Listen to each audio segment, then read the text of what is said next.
कैसे बन गए भगवान कृष्ण लड्डू गोपाल। पौराणिक कथा के अनुसार भगवान श्री कृष्ण के परम भक्त कुंभन दास थे। उनका एक बेटा था रघुनंदन। कुंभन दास के पास भगवान श्री कृष्ण का एक चित्र था जिसमें वह बांसुरी बजा रहे थे। कुंभन दास हमेशा उनकी पूजा में ही लीन रहते थे। वह अपने प्रभु को कभी भी कहीं छोड़कर नहीं जाते थे। एक बार कुंभन दास के लिए वृंदावन से भगवान कथा के लिए बुलावा आया। पहले तो कुंभन दास ने उस भागवत में जाने से मना कर दिया, परंतु लोगों के आग्रह करने पर वह जाने के लिए तैयार हो गए। उन्होंने सोचा कि पहले वह भगवान श्री कृष्ण की पूजा करेंगे, इसके बाद वह भागवत कथा करके अपने घर वापस लौट आएंगे। इस तरह से उनका पूजा का नियम भी नहीं टूटेगा।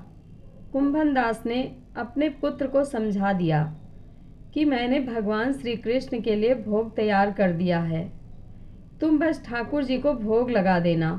इतना कहकर वह वहां से चले गए। कुंभन दास के बेटे ने भोग की थाली ठाकुर जी के सामने रख दी और उनसे विनती की कि वह आएं और भोग लगा लें।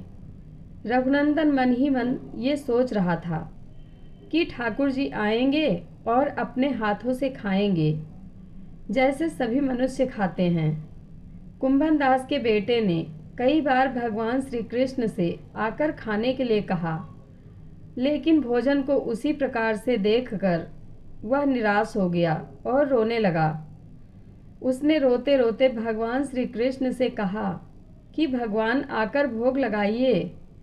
उसकी पुकार सुनकर ठाकुर जी ने एक बालक का रूप रखा और भोजन करने के लिए बैठ गए, जिसके बाद रघुनंदन के चेहरे पर मुस्कुराहट आ गई।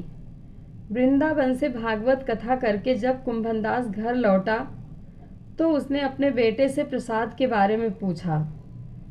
रघुनंदन ने अपने पिता से कहा, ठाकुर जी ने सारा भोग खा लिया है। कुंभन दास ने सोचा कि अभी रघुनंदन नादान है, उसने सारा प्रसाद खा लिया होगा और डांट की वजह से झूठ बोल रहा है। अब रोज कुंभन दास भागवत के लिए जाते और शाम तक सारा प्रसाद खत्म हो जाता था। कुंभन दास को लगा कि अब उसका पुत्र कुछ ज़्यादा ही झूठ बोलने लगा है, लेकिन उसका पुत्र ऐसा क्यों कर रहा है। कुंभन दास ने एक दिन लड्डू बनाकर थाली में रख दिए और दूर से छिपकर देखने लगे।